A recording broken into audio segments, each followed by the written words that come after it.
வானிலையை துல்லியமாக கணிக்க பேரிடர் எச்சரிக்கை அமைப்புகளை மேம்படுத்துவதன் அவசியத்தை அண்மையில் சென்னையில் ஏற்பட்ட திடீர் வெள்ளப்பெருக்கு நமக்கு உணர்த்தியுள்ளது. பேரிடர் தாக்கும் முன் உரிய நேரத்தில் எச்சரிக்கையை வழங்குவதற்கு வானில பலூன் அமைப்பு, 2 வானில ரேடார்கள், 100 தானியங்கி வானிலை மையங்கள், 400 தானியங்கி மலை மானிகள், 11 தானியங்கி நீர்மட்ட கருவிகள், அதிவேக கணினிகள், சூப்பர் கம்ப்யூட்டர்ஸ் உள்ளிட்ட புதிய தொழில்நுட்பங்கள் கொண்ட ஒரு கட்டமைப்பை அரசு உருவாக்கும். இப்பணிகளுக்காக 10 கோடி ரூபாய் ஒதுக்கீடு செய்யப்பட்டுள்ளது.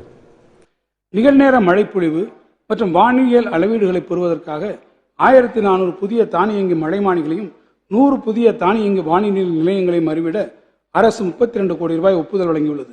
மேலும் வானிலை முன்னறிவிப்புகள் மற்றும் அதிதிறன் மிக்க விரைவான கணினி சேவைகளை பெறவும் இந்திய விண்வெளி ஆராய்ச்சி நிறுவனத்துடன் ஸ்பேஸ் அப்ளிகேஷன் சென்டர் SAC புரிந்துணர்வு ஒப்பந்தம் மேற்கொள்ளப்பட்டுள்ளது. வெள்ளம், புயல், நில அதிர்வு போன்ற இயற்கை பேரிடர்களை கண்காணித்து பேரிடர் அபாய குறைப்பிற்கான கள நிலவரங்களுக்கு உகந்த செயல்பாட்டு உத்திகளை வகுக்க ஏதுவாக தொழில்நுட்ப மையம் ஒன்றும் அமைக்கப்படும். வானிலை முன்னறிவிப்பை வெளிப்படுத்தும் வகையில் ராமநாதபுரம், ஏற்காடு ஆகிய இடங்களில் 2 C-band டாப்ளர் ரேடார்கள் 56 கோடி ரூபாய் மதிப்பில் அமைப்பதற்கான ஒப்புதல் அளிக்கப்பட்டுள்ளது.